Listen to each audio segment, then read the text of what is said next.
Thinking about raising gas prices at the pump? Wondering why the association fighting so hard? Pause. Think about it with intentional thought and consider where we go from here.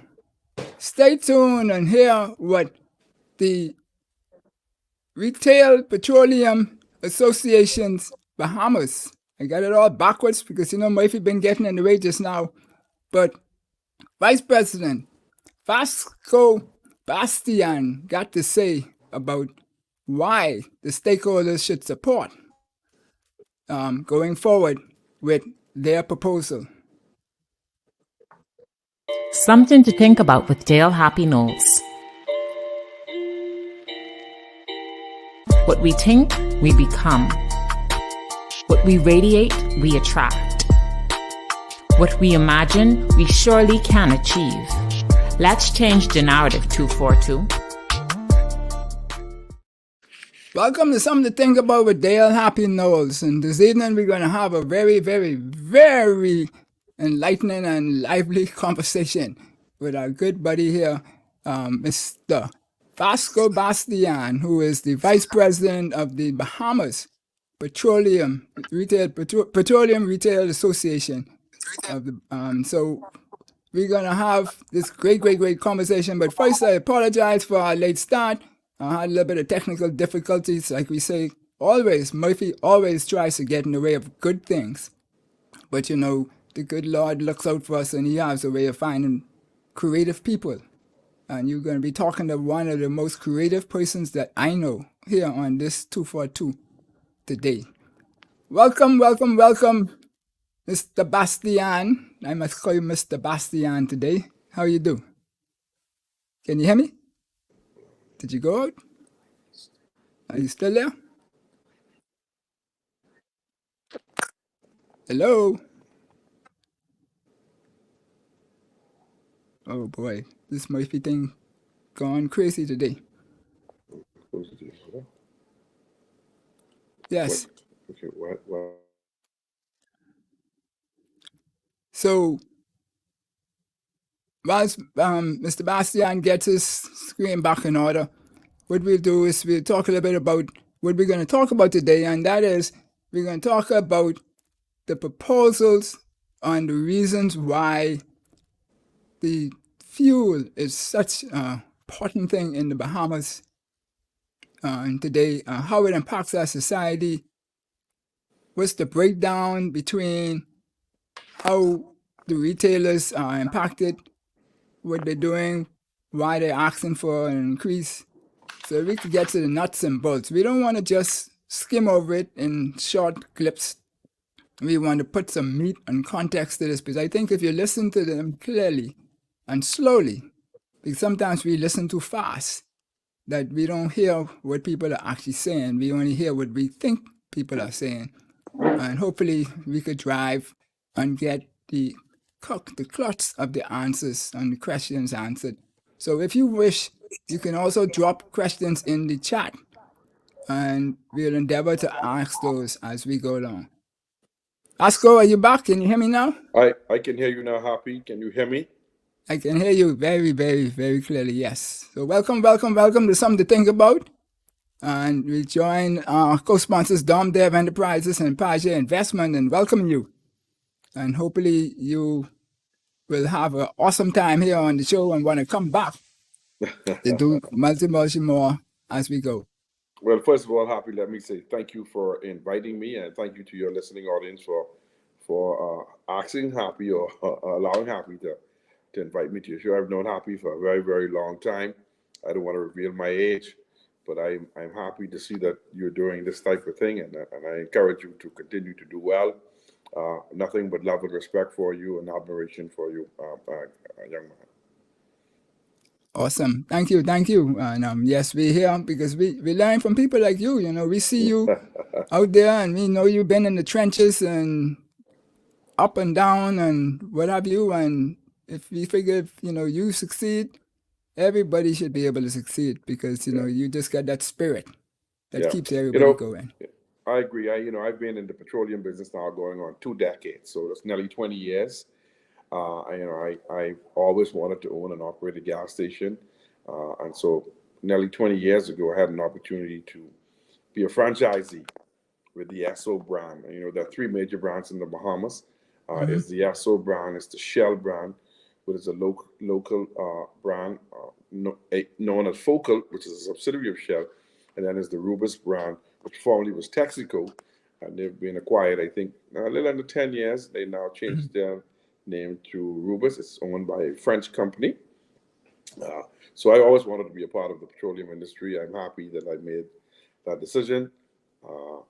It has been somewhat rewarding, not to the level of reward that I thought it would have been 20 years ago, but it is what it is. And so you do have to take the good with the bad, but I'm very humble and I love what I do. Awesome. Well, folks, you could go on the in the description and get a full breakdown of this good gentleman's bio in front of me. It's very, very tantalizing, to say, if you want to call it that way. But one of the things I would like to focus on here is that he is strong in economics, and so and that's economics from school and economics from the street. And so he understands how these things work. And he's going to break it down to us this afternoon so that we all can understand what what the association is proffering to the public. All right, good. So I'd like to get started happy. Yes. So a little over 2 years ago, I'm the vice president of the Bahamas Petroleum Retailers Association. We're a body made up of independent and franchisee gas station operators within the Commonwealth of the Bahamas. So we have members from Abou in the north, or Grand Bahama in the north, as far as Inagua in the south. We have a little over probably about 50 members representing the three different brands. We usually meet here in Nassau. Our current president is a gentleman by the name of Raymond Jones, who resides in Grand Bahama, between Grand Bahama and Nassau, but mostly in Grand Bahama. I'm the vice president, and then we have other members of the executive team. Well, a gentleman by the name of Ozzie Moore, many of you may know from volleyball and golf. And then we have another gentleman by the name of George Cartwright. George Cartwright has been in the business. His family's been in the business for nearly 52 years. Wow. And then Ulysses Johnson runs the Shell on Milo Butler Highway, and then also one on Wolf Road. So our executive team is very strong. Collectively, we would have probably over 130 or 40 years combined in the petroleum industry. So we are well versed. We know this industry, and I think I'm more than qualified to speak about it in depth. And hopefully, after speaking to you and your listening audience today, I will put together an even better case as to why we should have a margin increase. It's something that we've been agitating and lobbying for the last 2 years. And the last time we got one was 12 years ago. Yes, awesome stuff. Cool. So when we look at everything that on this show, we deal with trying to create the new built environment, the environment which can allow us to all be successful for generations to come, as we see there on the screen. And so what we want to do, really and truly, is to dive into this conversation with you, Vasco, so we could build out and draw out of what it is that is on the table and how what you all do impacts the whole country and so forth. And so one of the things that we talk about here would be is the cost of fuel or gas at the pumps and the breakdown. And this is the recollection that I have. You could correct me if it's right, wrong, or the like. So you're absolutely right what you have there. So first we have the first point is the landing cost. So that would be the cost of goods sold. That would be what's the actual cost of getting that fuel when you look at the dollar amount to the Bahamas. So landing cost mean at the port, right? And then after that you would have your government tax. So government puts their tax on it. You can see that tax is $1.15. And then the wholesaler will either be Shell, Rubus, or Esso. They will have their tax on it from a wholesaler standpoint. And then the retailers will then have their markup or margin on it, which is the 54 cents. Then we have the subtotal, which is $5.44, and then we have VAT, which is 10%, which is another 54 cents. So the cost of your pump, and this was I think this was a couple of months ago, the cost of the pump would be $5.98. But right now, based on my memory, the cost of fuel at all retail pumps is averaging between $5.60 and $5.75. But that fuel in the Bahamas goes under a 6 to 8 weeks pricing change schedule. So you could always gauge it. And so you could even start counting, say, from the change about a week and a half ago. So within the next 6 to 8 weeks, the price of gas will change again because of the holding capacity of the tanks. As one ship drops fuel here, the other one is headed back. Once that one's hit, another one is en route. So we always have a good inventory supply between the three major wholesalers in the Commonwealth of the Bahamas. But that is absolutely right. The landing cost, the government cost, wholesale margin, retailer's margin, subtotal, VAT, and the cost of the pump. So that breakdown is absolutely correct. Yes, and so that landing cost is somewhere around 57%, or somewhere up in there, depending on what it is. And so that cost is really something that we can't control. That is determined by the price of crude oil on the world market, and that is gas, which is a product of crude oil, is bought on the future market. So they tend to lock in their prices a month or 2 months in advance, and so that is the big boys in North America and the Middle East and around those places who control the cost of fuel, the cost of oil. Yeah, and so if I could say, my understanding is that when we look at this, the bottom line, you're not looking to change. It's really and truly you want to be able to change the highlighted part in yellow where they have your retailers. Yes. So that your component is a bigger component of this whole thing. Yeah. So for example, if you look at this, if you look at the cost of breakdown, you will see once you add, the government gets about, say, $1.70, $1.69 based on this model. Right. The wholesalers get 34 cents. We get 54 cents.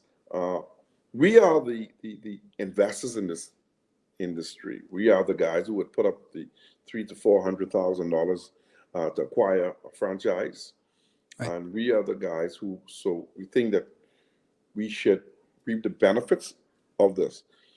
Government is within their rights to collect their excess tax, and we have no problem with the government collecting their taxes. And as a matter of fact, as a law-abiding citizen, I have no problem with the government of the day or whoever the government is to collect that tax. Our position is basically the rising cost of our operations, especially within the last 5 to 10 years, has gone up tremendously. We're still, and a lot of people might not believe this, but gas station operators in the Bahamas are still feeling the effects of COVID-19. In any business cycle, for us to go back to pre-COVID-19 era in this industry, we would need probably 3 to 4 years to try to recover. Remember, during that time, we were operating 2 hours here, 3 hours there. We were open for a week, then we were closed for another week. I remember last Easter before last, that would have been during COVID. We closed on Holy Thursday and opened back up on Easter Monday. I mean, so our electricity costs went up tremendously in the last couple of years. Remember, our gas stations in the Commonwealth of the Bahamas, and particularly on the island of the Providence, we are open 24 hours, 7 days a week. Every day, like banks close on weekends. Some businesses close on Saturday night, they open again Sunday morning, or some close on Saturday, they open back Monday. Gas stations, hotels, hospitals, the police and the defense force, even some major government agencies, they're closed on weekends. So to put it in a nutshell, imagine us running gas station pumps, air conditions, light, everything, 24 hours, 7 days a week. So even the wear and tear on the equipment, the maintenance, is expensive to maintain. So, we've had minimum wage went up from 210 to 260. That was a 24%. We've had national insurance contribution went up as a result of the increase in minimum wage. So there are so many other underlying variables that we have endured in the last 7 to 10 years. I wonder honestly how my colleagues and I are still able to operate. And I'll tell you this, and I'll tell the motoring public this, because we have good relationships with a lot of our commercial banks, and the fact that gas is a necessity here throughout the world, and especially in the Bahamas as well, because we don't carpool here. Everybody has their own car. I think that is one of the reasons why we're still in business, and so we've been able to keep our doors open because of the relationship that we have with the bank. But I'm hoping and I'm praying that we could eventually get a margin increase, so we could get back to, if not profitable again, just to even break even, because we continue to struggle in this industry. We continue to make for the person who puts up all the money, the least amount of money, because even though the wholesalers make 34 cents, the amount of money that the wholesalers make from volume, remember now, the wholesalers are the one who's selling us, the retailers, the gas. So the amount of money that they make on volume would blow your mind. Would blow your mind. So it is what it is. We're here at this juncture, and we hope to become profitable again. Yeah. So we talked about that 34 cents, and you broke down. The 54 cents, and you broke down a lot of the things that has to be paid out of that 54 cents. Yes. That's only a few. That's just only a few. So we have salaries. We have NIB contribution. We have maintenance of equipment. We have Jesus Lord. We have water bill we have to pay. We have staff uniforms. We have anything to do with equipment failure at the station. If the notification goes down, if we have a Vita route or we have a technical problem, we need to call people in. We have our staff is paid out of that 54 cents. Everything to operate the gas station comes out of that 54 cents. And then we also have diesel, which is another. Diesel is another byproduct. Diesel is about 34 cents. So a diesel is the price. 90% of the cars, 95% of the cars on the island are gas. So what we make on diesel is little to nothing. I mean, you can't. I mean, if you depend on diesel, you definitely would. Your doors would be closed within 24 hours. Right. So the association isn't trying to impede growth or the economy, or people cost more money to be out of pocket, like we mentioned earlier. You just want this balance to be shifted somewhat. And so when we look at the money's really could only come from government tapping in more so than anything else into their funds. The government of the Bahamas needs to collect their taxes in order to operate. And so the government, and first of all, the gas stations are regulated. It's heavily regulated and taxed by government. We're not asking the government to give up any of their profit. Because if the government take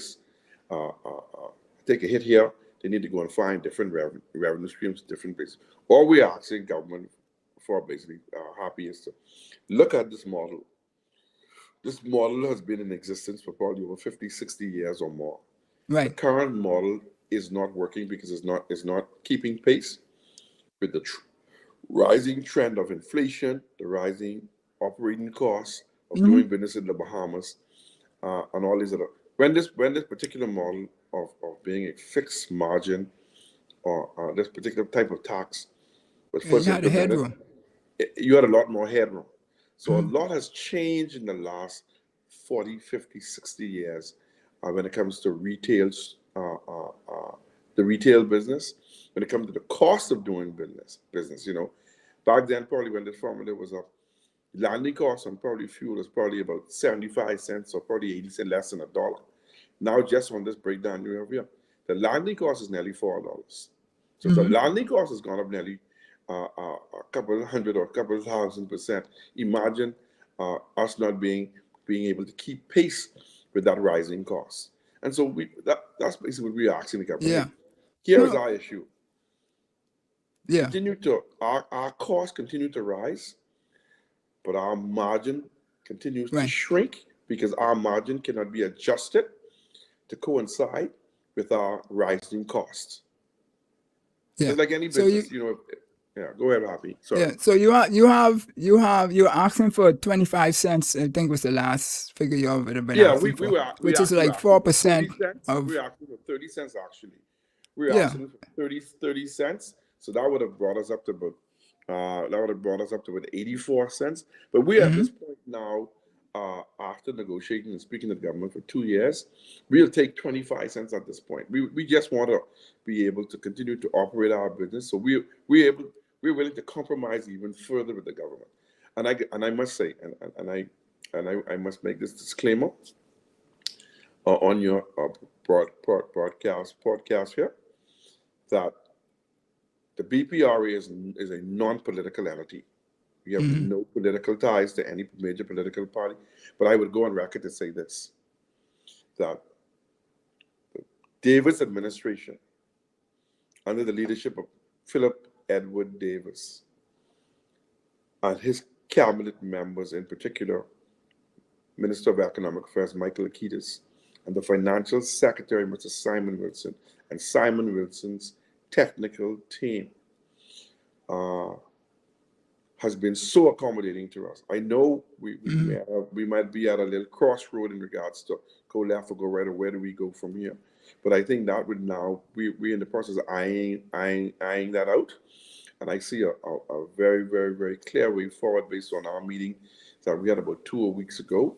Right. And I think that we should at the end of the day be able to walk away happy. The government would give us less. We won't get as much as we wanted, and I think we should be able to continue to be in business. But I want to compliment the government of the day. Right.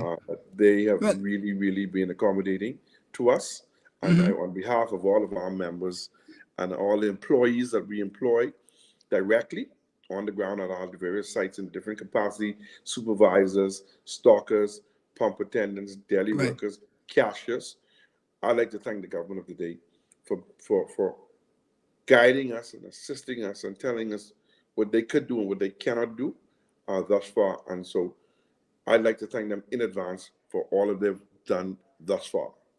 Right.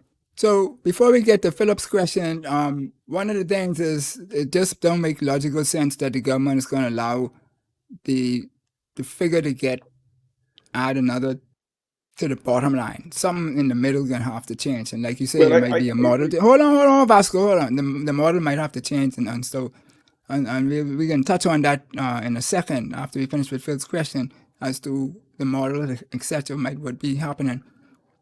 But think the society, the users, the purchasers of fuel have a threshold that they could bear. And right now, we're in the boundaries because you don't hear people complaining about gas. And so I don't think no government, whether it's dead, new, old, or one to come, is going to really increase the thing from outside. So it has to come from within this. And so what I'm asking then is, when we look at the figures in here and the percentages in there, then we need to be able to help the government understand in your deliberations what if they give up part of this $1.15. Well, it's the $1.15 plus the 54. You have to add both of them together. Yeah. No, so I understand that. They get 170. I understand that. That's what I said. If they have to give up some of that to give you what you want, and you will have to show them how they can benefit from that, because, like you said, the social services, events, and all that kind of stuff that comes out of government revenue, you're going to have to show how, by your retailers and employees getting this, how they were not going to tap into social services. and so forth. So let's go to Yeah. Phil's question. And Phil he's said, asking, what's go ahead. the average daily amount of gases you turn over per day?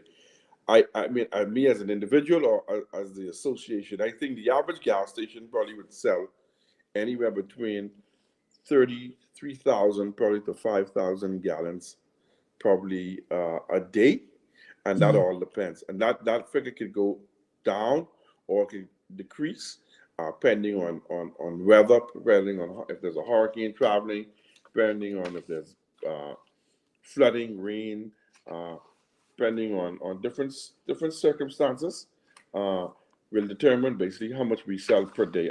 The exact average, I would think, would say anywhere between 2,500 probably to 4,000 gallons or 5,000 gallons per day. Yeah, and so when we look at all of that, Vasco, there's a number of people who out there who would just say, the retailers are being ungrateful, right, and so forth. And we understand that because people can be emotional and people can have their reasons why they don't, because their situation might not be great, and so they say, okay, they're making it, but we're not making it, but they want to increase. I can't get an increase. You know that story, all that. So I think that just to stop you for a second, yeah. I think I've heard that argument presented by a lot of people, and I wanted to publicly dispute that argument for several reasons. If you're an employee, not an employer. Say, for example, you're an accountant. I think you're a trained accountant. And say if you start off in, say, 2000, which would have been 24 years ago, and they were paying you $5 per annum or per week. So it's $20 a month. And then you got married, you have 2 kids, you got a mortgage, you got a car, the cost of food went up, the cost of electricity went up, the cost of water went up, real property tax, all these different things started to increase. However, your salary of $5 remained the same. Yeah. Eventually, you would be operating in a deficit. Yeah. So I said all of that to say this. Gas station operators from the 54 cents, 13 years ago was the last time we got an increase, has endured all of the increased in costs in business for the last 13 years and haven't got 1 cent increase on their margin. How are we supposed to continue to operate in a business model that doesn't allow us or permit us, without the consent of government, to adjust our prices so as for us to continue to make a profit? Not even to break even now. Or not even to say, well, we will make a profit, to break even. So remember now, as the price of gas go up on the world's market, crude oil, we then need to cough up more money to buy the same fuel with the margin staying the same. So our fuel was costing. I was going to get to that, but you wanted to defend so quick. No, right? but because it's a myth. It's a myth. People believe that all gas station owners and operators in this government of the Bahamas are wealthy. Yeah, but that's what we're here for, to educate them.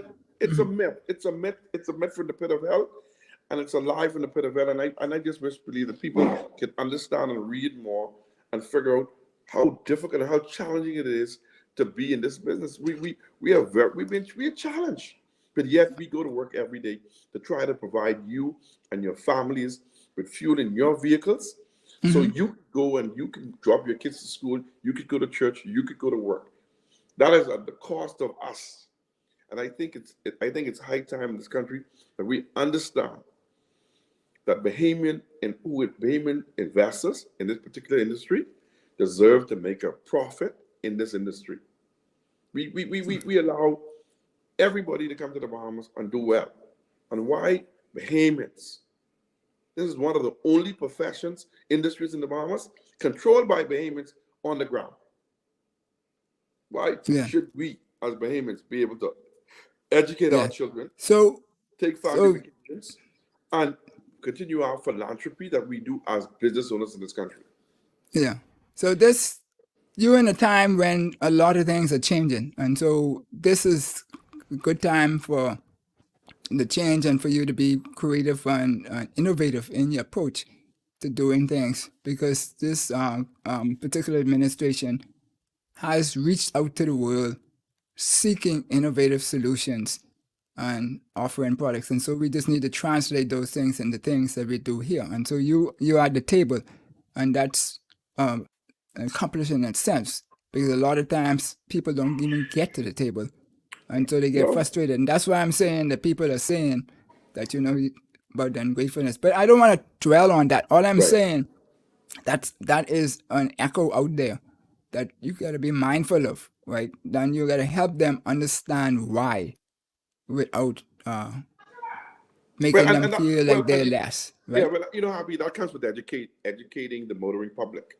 And that's why we're so keen on, and I'm glad that you put that breakdown up at the beginning of the show, so people could see the landing costs, could see the government tax, could see what the wholesalers make, could see what the retailers make, and then it could see exactly even VAT on top of the subtotal.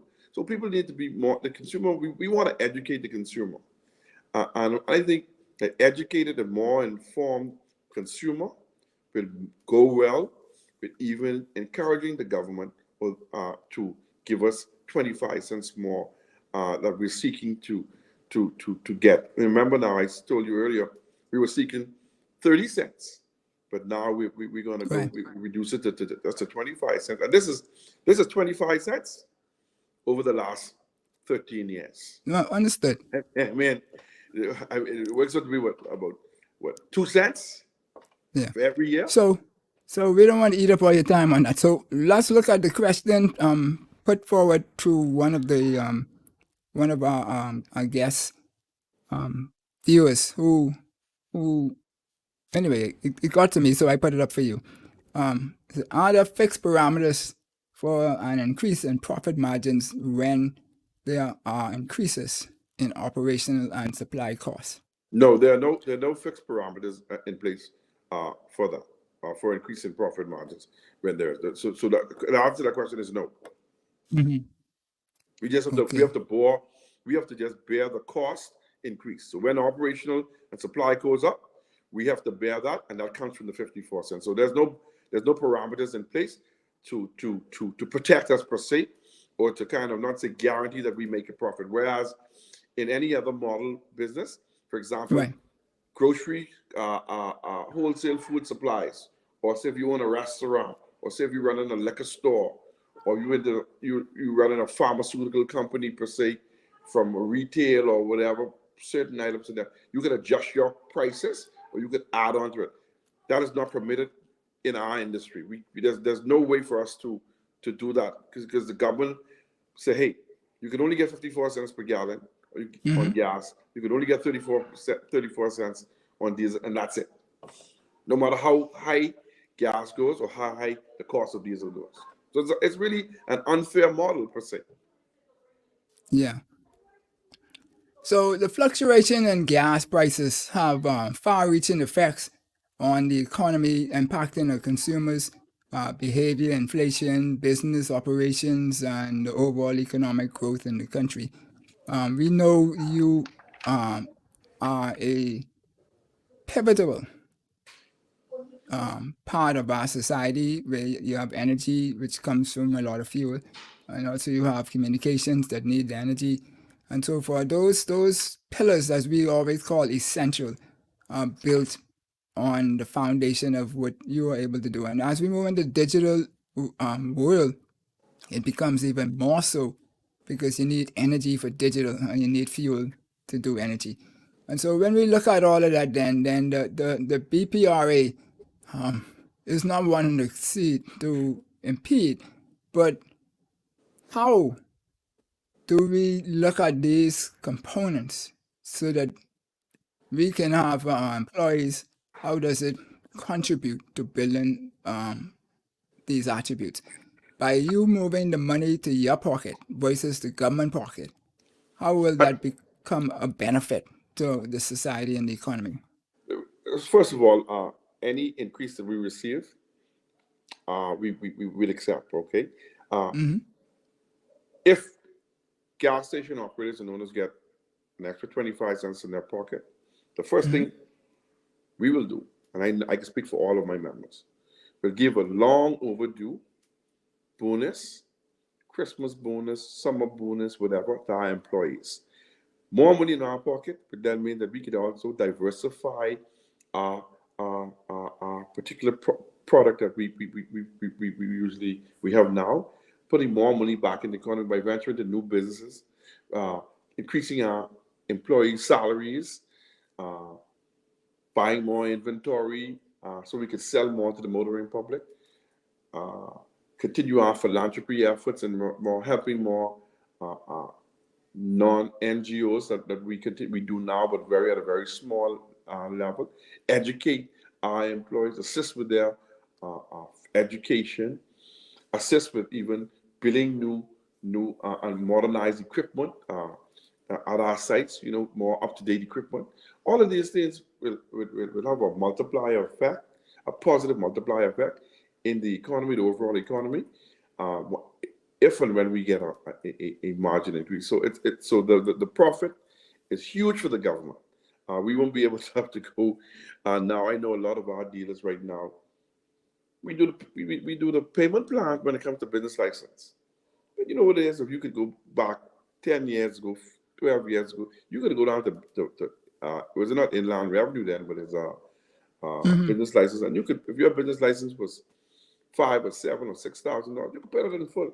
Now you go, your business license is now $25,000 on gas and another $70,000 on the C-store, because we have two business licenses. We have one for operating the gas and one for the C-store. So all of this increase in the margin, our additional 25 cents would eliminate all of that payment arrangement plan or that we have with government, and we could pay them up front, and the government would have more money in the economy. The government could then go ahead and do more things. They could give the teachers an increase in salary. They give police officers an increase in salary. The benefit is so vast that all and sundry will benefit from it. And remember, again, I said it's 2 cents. Right. 2 cents for the last 12 years. That's all it is. It works out to be 2 cents. And this was the same argument that a few of us had when we were talking about the increase the VAT from 7.5 as a whole. That, we wanted to put money in the hands of government, whereas if we keep money in the hands of the people, more money comes back to the government. But, and so forth. So, another question that came in was that, has the conversation come up to have Bahamians pump their own gas as done in the U.S.? Happy. The government, we talked about that with the government. And will that create any benefit? There's twofold. If you have more Bahamians willing to pump their gas, then we will have to reduce the amount of pump attendants. So no government is going to tell you fire people to pump your own gas. Now, I can tell you one thing. What we propose, and I support, is the fact that don't get rid of the pump attendants. We could designate 1 or 2 pumps as self-service. Right now, all gas stations in the Bahamas offer what we call full service. That's where we come, take your money, we meet and greet you, ask you for what it is that you want, put the nozzle in your car, pay, pump your gas, thank you, wipe your windows, in most cases, if you have time, or get some for you from the convenience store, and then send you on your merry way. I do not fully support self-service on all gas stations, but I support the fact that we should designate 1 or 2 pumps as self-service, because a lot of Bahamians, especially females, I'm surprised, come to the gas station and they want to pump their own gas. They want to do it. So I encourage it 50-50. I don't want to get rid of employment of Bahamians or those different nationalities might work some of our gas stations. Right. However, I promote it, but I also want to make sure that we manage it properly. Yeah. Awesome. So Phil has another question here. He says, what is the impact of the electric vehicles, gas stations, accommodating charging stations, etc.? We had a seminar about 2 weeks ago on EVs. The impact on electric vehicles to the overall petroleum industry is very insignificant. I think it's less than 1%. There's some major setbacks in the United States in regards to EVs. I know, for example, that combustion engines, which are your natural cars that everyday cars that we drive now, will be around for a very, very long time. We have no more, based on our numbers that we had access to. I think there's less than probably 1,200 EV cars on the island. In regards to the EV stations, until we get EV stations in every household, on every street corner, you're gonna have a problem. And so, there's a superpower EV chargers, and then there's the ones that take you 2, 3, 4 hours to charge it. So I know where our Bahamians are buying those vehicles, and if that's your choice, go ahead with it. However, remember now, the batteries in some of those EVs cost just as much as the car. Well, I know that firsthand. So you might be saving by not going to the gas station every other 2-3 days, but like tell me, the minute you have an issue with that battery, you can pray to God. I hope you have a backup gas vehicle or combustion vehicle, what we call it, so you can drive. So don't be fooled. Don't get sucked into this new trend that seems to be going on. The latest trend, I'm going to get me an EV. It's not as easy as that. Yeah, no, it's not. But everything has its startup and latent and all that kind of stuff. Because I have a hybrid that's sitting in my yard now because the battery is gone, and I refuse to buy a new battery for it, so I would sell it for salvage before. Exactly. Because the battery is twice as much as what the value of the car is. Exactly. A brand new battery, and you're not gonna buy a used battery because you don't know. Spend all the money and you ain't know if it can wait. And I'm glad you raised that point, and I hope that a lot of your listeners just heard your own personal experience about EVs or hybrid cars. I mean, it is a major concern for in time they get it better. Yeah. And until they get that technology down to a T where you can get a replacement battery for less than $100 or $200, you're going to continue to have challenges. And I don't encourage people to buy EVs. I want to encourage people to continue to. But we want to let the people buy what they want to buy, but we want them to come to you. So the question I have, Vasco, is this though. There's two ways basically for you to get more money in your pocket. It's either for the government to change this rate or for you to have greater volumes. And greater volumes, to me, you should have been experiencing more greater volumes since the hurricane, because a lot of people came into Nassau, etc., and there's more vehicles on the road. Even though there may be fly sort vehicles who burn less gas all again, that's fine. But hold on. So when we look at that though, at the station, I find there's a lot of time wasted or could be salvaged for better use, for higher turnover vehicles at the pump, in and out, and so forth. So innovation, looking at ways to get payment quicker and all of those things, to me, is something that I would encourage you and your association to look into how you all can do these things, because it takes too long at the pump. Yeah, I mean, I agree with you. There is room for improvement in regards to customer service and getting the motoring public in and out in a more timely fashion. And I'm one for advocating that.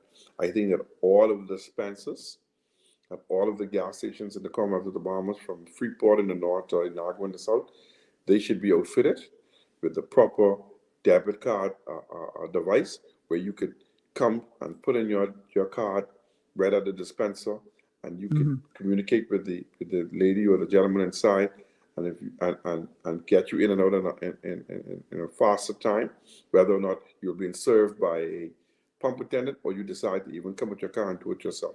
I'm totally on board with that. I think that's a conversation that we need to have. We've been having with the wholesalers. I know some stations, my station in particular, and one or two others, We have the handheld devices that we use to assist motoring Okay. public, so they don't have to come out of their vehicles, or they try and reduce the waiting time. But Mm-hmm. even that from a business point of view, you would be surprised to know how many customers are hesitant on Yeah, giving you their yeah. card right there to help them to reduce their waiting time. It's a Learning curve. it's you're down if you're doing, you're down if you don't scenario. No, but you gotta make your baby steps so you can get the bigger steps. Yeah, And that's no. all things like that. Anything this association will embrace anything that could help us to better serve the motoring public. We're a drivers too, and we're in the business of service. So any idea, any suggestion, anything that could help us to get this customer service down pat and to get a customer from waiting 1 more minute longer than he or she has, Right. we will embrace. So you hear that, people out there, this association is all in favor of innovation. And so you all out there who are innovators, go out there, come up with your ideas, pitch it to them, and get some of the 54 cents that can soon be to 80-something cents when we get it approval. I will even want to share my email address, Happy, on your podcast with all your watching and listening person. My email address is vascobastian@gmail.com. VASCO Bastian, BASTIN @gmail.com. So they can reach out to me via email, and I usually answer my email immediately. And so if they have any suggestions, any innovative ideas, any concerns that they may have as a motoring public, and how we could best assist this industry as a whole to better serve you, the Bahamian people who continue to support us, we are willing and to discuss. And once we see where there's a positive move, we're willing to implement it across the industry. Right. And so you say it's vascobastian@gmail.com? Vasco Bastian at Gmail before. You remember before, years ago, I think Greg Burris, former senator Greg Burris, he was one of the fellows who would agitate for prepaid pumps. You remember before you could pull up at the gas station, say I want $5, I want $10. They put the gas in your car and then you pay afterwards. But now there are so much different drive-offs and theft and stuff by certain individuals that they decided, hey, you now have to pay as you go. So now when you pull up to the gas station, they don't release the gas to you until they get money in the hand or the credit card has been approved. So that was an adjustment for a lot of Bahamians. Because as a child and as a teenager, I remember, hey, you pull up at the gas station, you want $20, they put the $20 in gas, then you collect the money. That's changed, with time. So hopefully, but being one who came from who was in an innovative sector, it has to go with innovation. Has to go with holding people's hand for a bit.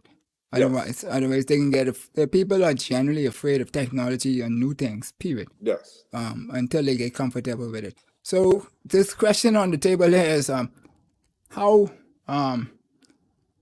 has this been in terms of what we were talking about before, and is there a new models needed? What would be your suggestion of a new model? If you're not going to follow, this fixed margin, the fixed margin thing, we had proposed to the government that we convert to a percentage base,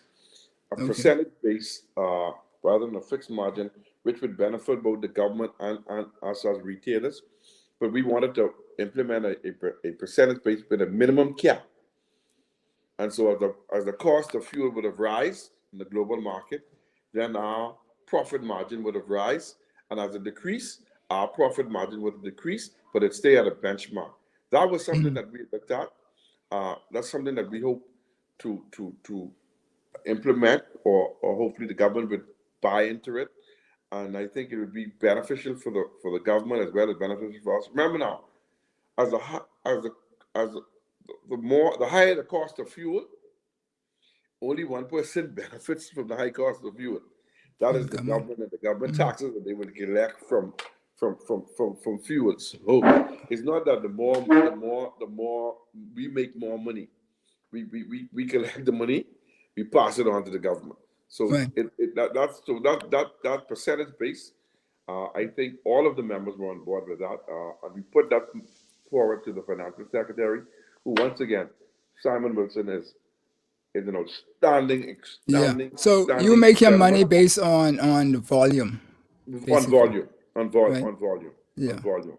And so kudos to Mr. Wilson and his team at the Ministry of Finance. Okay. So when we look at that, then so another question is, what are some of the common approaches and countries use to regulate gasoline prices at the pump? And, Well, they around the have, world, that is, right? yeah, well, some of well, you know, there's a standard, there's a standard brew here, what's the name of the people that come around and check our pumps every month. Oh, There- yeah, I know what you mean. Yeah, there's a standard. There's an office that deals with the regulation of gasoline prices at the pump. Get the name of the agency. So these guys come around and they look. I hope I'm answering the question right. They come around and they check the pumps to make sure that the margin that's being granted to retailers are the actual price at the pumps. So the government uses that particular agency to make sure that their taxes and also the Yeah, they do margin, price control and the price validation control, of, price control. And there's yeah, another one that comes around and actually check the pumps. They actually yeah, to make sure it's accurate and all that, right? make sure Yeah.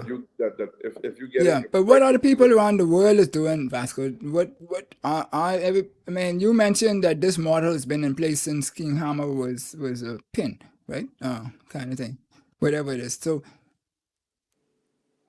different countries, I'm assuming, would have evolved by now, right? And whether it is the model that they're using, whether it's something that is impacting in terms of the regulatory model, whether it's a fixed model, whether it's an intermediate model, or whether it's something. I'm sure they have multiple different models I've seen over the years. I can't remember them all right now. I should have written it down. But what is the trend now? What does United States major cities use, or Caribbean or Europe, to regulate? They're not using this fixed model that we're using. I think all of them use a similar model, which is that excess tax, Excess tax. Okay. excess tax, which is standard that they put on the natural resources or on the byproduct of crude oil, which is gasoline and plastic and diesel. So all of them have an excess tax. They use the excess tax model. And they tag that onto it. It's a universally accepted tax, excess tax. Right. Yeah. So yeah, it was fixed price. Somebody sent it to me. Fixed prices, liberalized markets, or intermediate. A lot of these different.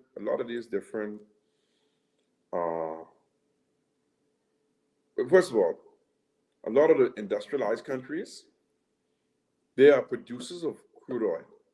Okay. United States, Canada, countries in Europe, countries in the Middle East. So their model that they use will differ significantly from the model that we would use in the Bahamas as a consumer of this crude oil.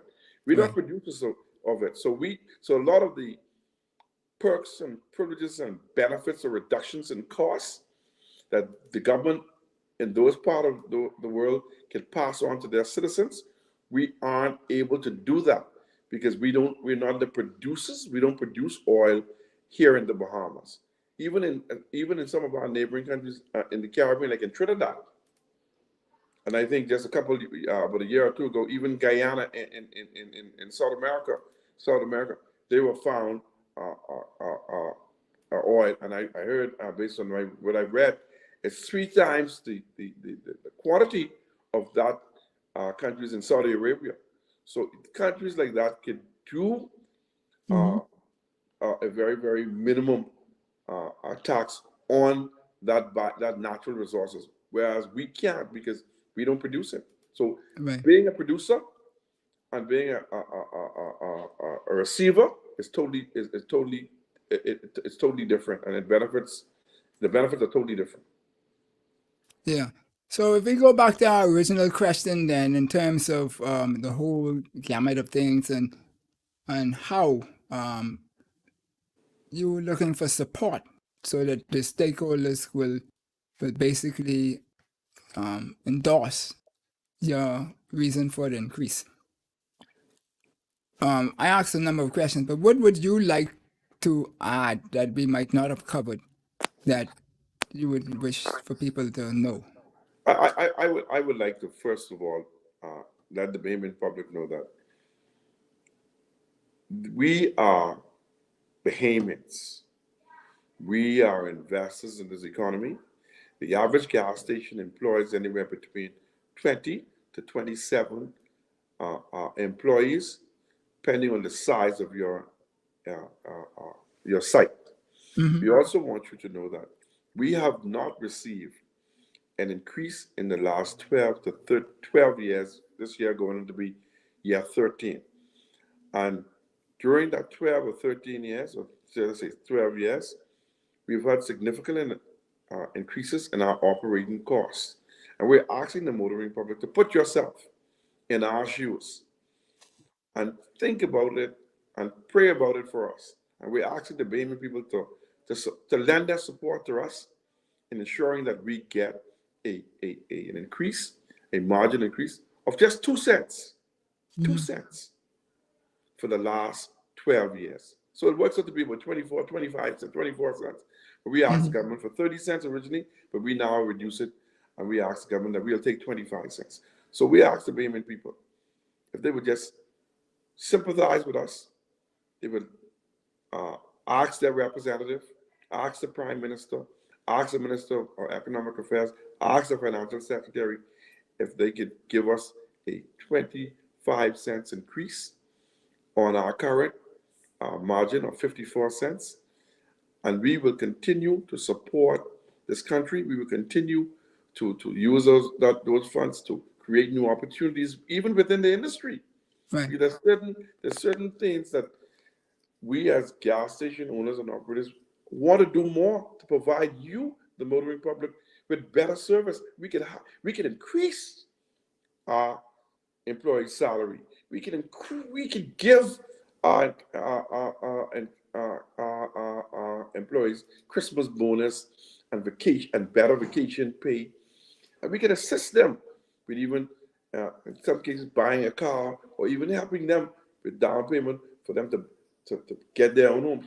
There's so much things that we want to do to help our employees, because those pump attendants, those cashiers, those deli workers, those stockers, who stock the coolers, they're part of our families.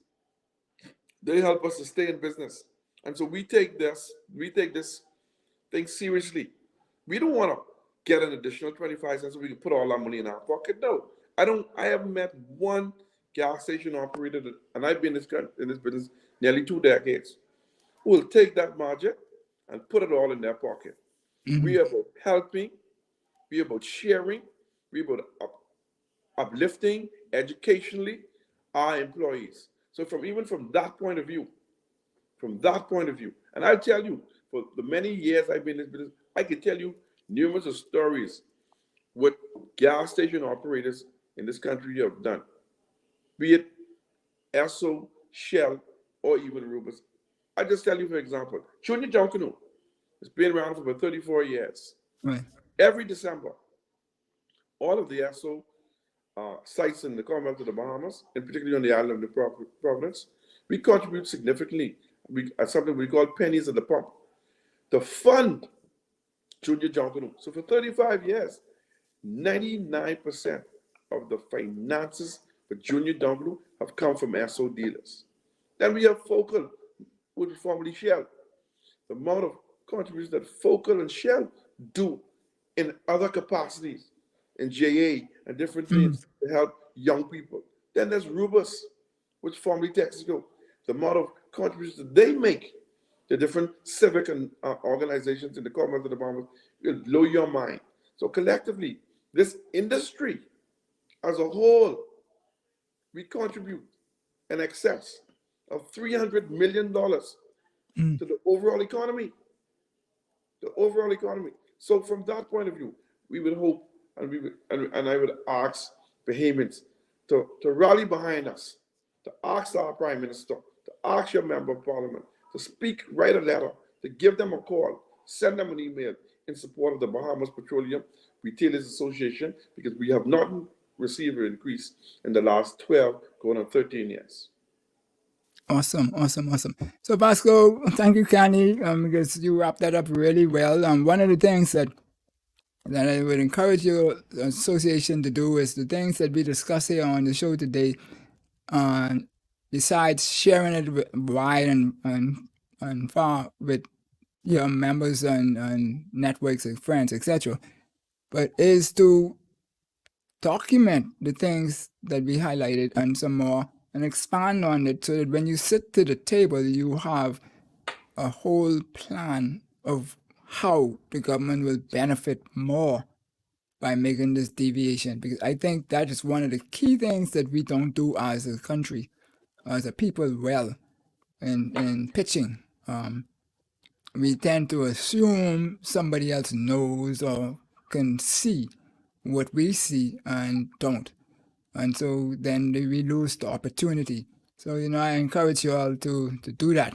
And I encourage you also to tap into all of these innovators out there to help you find ways to make that 50, 80 something cents that you will be getting, because we can speak it into existence. Thank you. To further expand the economy and create more opportunities, entrepreneurs or jobs for people. And so forth. And do tell those people, keep ice in the house, man. Please. Right.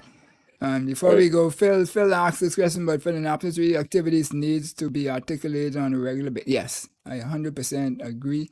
And that's for this industry and all the others, because we seem to have only a few who say.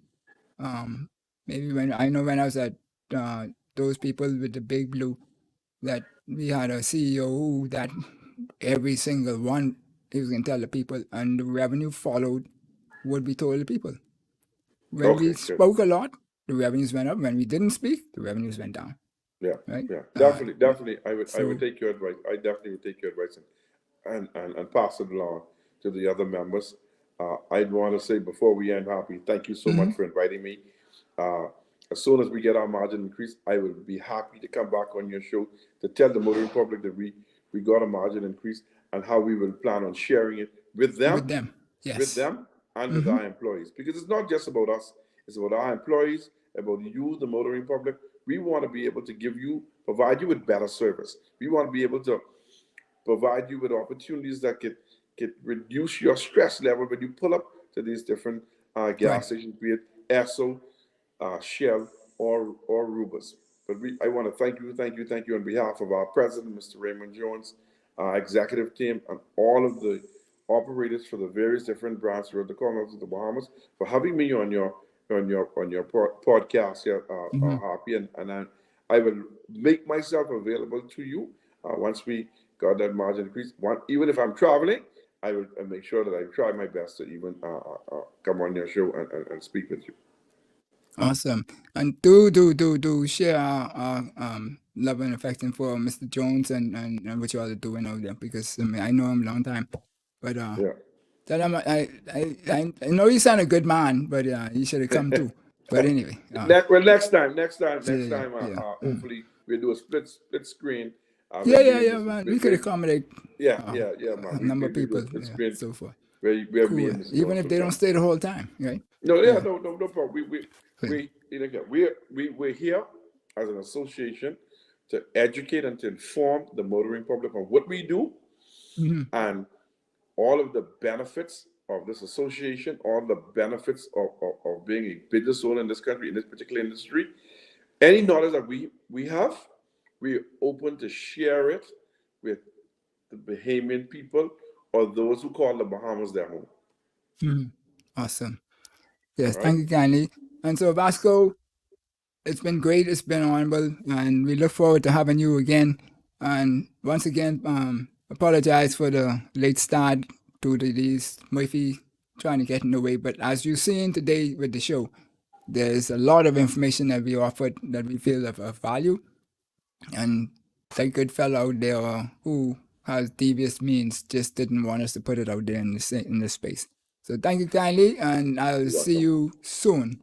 Thank you, Happy. Thank you once again for having me. Take care. Bye-bye. You're welcome. Bye-bye. So, you've heard it.